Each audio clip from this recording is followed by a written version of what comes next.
டேய், போருக்கு oil seal போயிடுச்சு. நம்ம பாண்டியங்காட்டில் போய் ஒரு செட்டு வாங்கி வந்துரு. சரிங்கண்ணே.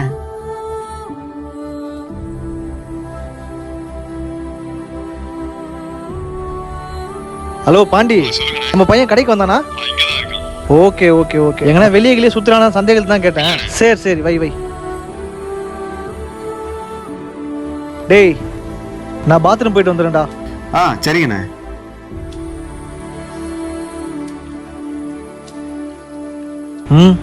கேமரா எடுத்து பார்ப்போம். கல்லாப்பட்டின்டா, போகல.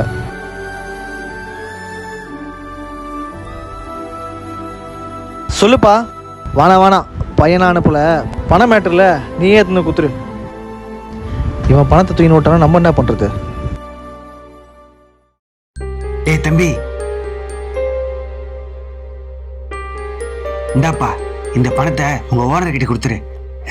அண்ணே, அவர் என்ன பணத்தை வாங்க அனுப்பாம உங்களே எடுத்துட்டு வந்து கொடுக்க சொன்னது, எங்க நான் பணம் வாங்க வந்து அப்படியே பணத்தை தூக்கிட்டு ஓடிடுவோன்ற சந்தேகத்துல தானே. அப்படி இருக்கும்போது நீங்க பணத்தை அவர் கையில கொடுக்காம என் கையில கொடுக்குறீங்க. நீங்க அவர்கிட்டயே கொடுங்கண்ணே. அப்பதான் அவருக்கு கொஞ்சம் நிம்மதியா இருக்கும்.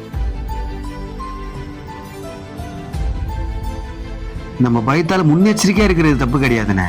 ஆனா பல வருஷமா நம்ம கூடவே இருக்கிறவங்கள சந்தேகப்படுறது தான் ரொம்ப பெரிய தப்பு. நான் வெளியாளா இருந்தா கூட பரவாயில்லண்ணே, நீங்க சந்தேகப்படுறதுல ஒரு நியாயம் இருக்கும். ஆனா 8 வருஷமா நான் உங்க கூட இருக்கேன். இன்னமும் நீங்க என்ன நம்பாம இருக்கிறது தான் எனக்கு ஒரு மாதிரி கஷ்டமா இருக்கு.